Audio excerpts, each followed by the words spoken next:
Hello, and welcome to episode 1 on our series of the Wars of Religion within Europe. Today we're going to be discussing the French Wars of Religion, also known as the French Civil Wars, here on Learning the Social Sciences.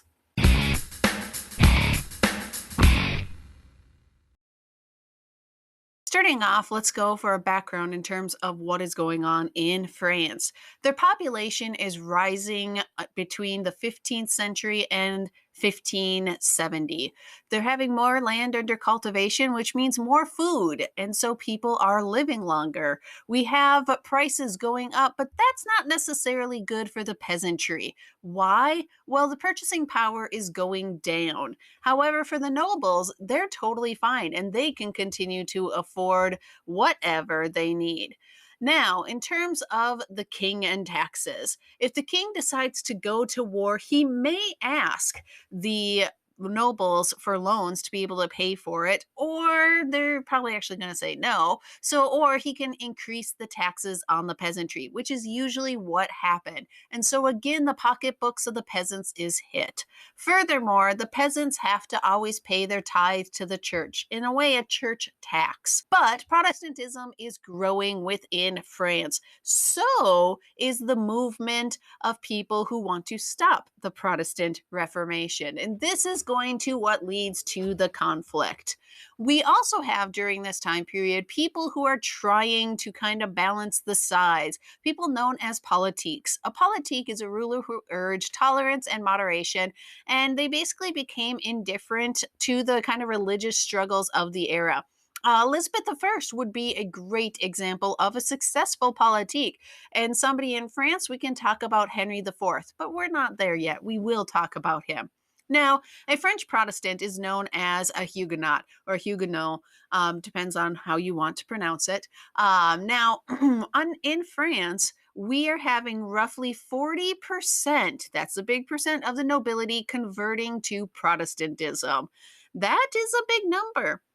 However, we're also having an increase in arrests and in terms of persecutions against the Protestants. In 1534, we have a round of Protestant arrests, and that is when John Calvin left the country and will eventually settle over in Geneva. In 1540, we had the Edict of Fontainebleau, which made Protestants subject to the Inquisition, and that's never good if you go and convert to Protestantism, but then you end up in a Catholic Inquisition court. We also have Henry II, King of France, and Philip II, King of Spain, ending their wars together so that they can focus on this Protestant threat that is growing. And so Henry II began to persecute the Calvinists within France, and many people became martyrs due to this. Furthermore, in 1551, the Edict of Fontainebleau established more measures against the Protestants. So we're having some issues arise even more. And like I mentioned previously, around 40% of the population of the noblemen are converting to Protestantism. And now the nobles in France in this time have a lot of power. Louis the 14th has not come in yet, and so they are wielding a lot of power and, well, their own military. And if you're thinking about the entire population of France being around 16 million, we now have around 1.2 million Calvinists within the country. So let's talk about the roots of the hostility within France. In 1559, King Henry II was killed in a freak jousting tournament, and his 15-year-old son Francis II became king. What is going to happen here is Catherine de Medici, the mother, and yes, the Medici family is now ruling in France, but we are going to be having Catherine de Medici ruling as a regent over Francis. But Francis is going to die within a year. And really now from here on out, France is not going to have a powerful monarch from the Valios family. The 9-year-old brother, Charles IX, is going to be now taking the throne, and Catherine de' Medici is really going to now be ruling the country with a strong arm. but she has to also navigate her way through a whole bunch of powerful nobles that are rising up. We have the families, the Guise family, that are going to be rising up, and the Bourbon family. The Guise family are kind of ultra Catholics, and the Bourbons are Protestant. We also have other families that are rising up as well, and also have a lot of sway and influence. But in terms of the ones that Catherine is going to deal with the most, that is going to be the Guise family. It's kind of written like Guy's family, but it's Guise family and the Bourbons. Now, Catherine and Henry II had plenty of children. So you would assume that the Valois dynasty is really intact for a period of time. They have 4 sons. And why do I mention only the sons? Well, in France, you don't put a woman to reign solely on the throne of France. But she does have female kids as well. With her 4 sons, Francis II, as we know now, has passed away within 1 year of ruling. And we are up to Charles the Ninth, and he has then 2 more younger brothers as kind of a just in case things happen. Now, the wars break out in France when the Guise family, the Duke of Guise, goes and murders Protestants within his territory, within his province. And fighting is going to now be breaking out in 1562.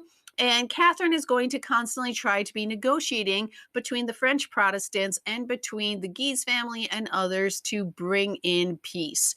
However, whenever they make peace, it seems like just a short time later, war is going to break out again. So, for example, they were able to bring peace in 1563, a year after the fighting began, but in 1567, it all started again. And Catherine usually is kind of siding more with the Guise family due to their power. But over time, she starts swaying more to the Protestant side because she is always trying to be the pendulum in this conflict, also to maintain the power. Now, she's noticing that the Protestants are having a very, very talented leader rise up, Coligny. He is great at the military and also very influential politically, and she sees him as a threat. So, what she goes and does to help usher in peace is she marries her daughter off to a member of the Protestant Bourbon household. So, she marries her daughter to Henry of Navarre, a very influential Bourbon Protestant. At the wedding ceremony, violence breaks out and Coligny is shot. And Catherine now assumes that there is going to be an uprising among the Protestants because their leader has been shot. And you would expect that. Now, she then goes to her son, Charles, and says that this most likely is a plot now. We are going to have an uprising. We have to go out and put the Protestants in their place. And Charles then goes and agrees to it, which then ushers in the St. Bartholomew's Day Massacre. It happened on August 24th, 1572. Coligny and 3,000 French Protestants are massacred within Paris. Over the course of the next 3 days, 20,000 Protestants are going to be killed throughout all of France. And so now, being Protestant in France, you are going to do whatever you can to survive. And that's not necessarily the best thing for the Protestants, but also for the monarchy, because you are having people that are now seeing the monarchy as the people that are then killing them. Now, Charles IX died 2 years later, which then brought in the younger brother, Henry III, to the throne. Now, Henry was very much beloved by his mother, but he is not going to be kind of under the reins of his mother like Charles was, because he is coming to the throne far older than Charles was when he came to the throne at 9. Henry III also has something on his shoulders. He has to hurry up and have some kids because Francis II didn't have kids. Charles IX didn't have kids. And now there's only 2 male heirs left with the House of Valois.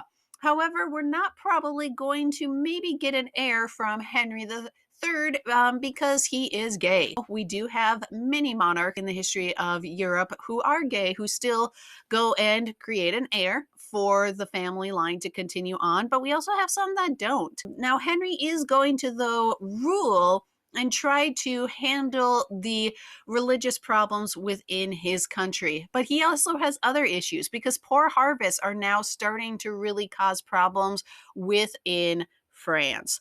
Now, what does Henry do as kind of the war of now three Henrys break out? We have Henry III of the House of Valois, the monarch, the king. We have Henry, Duke of Guise, or Guise, who is obviously fighting for more of an ultra Catholic side to this argument.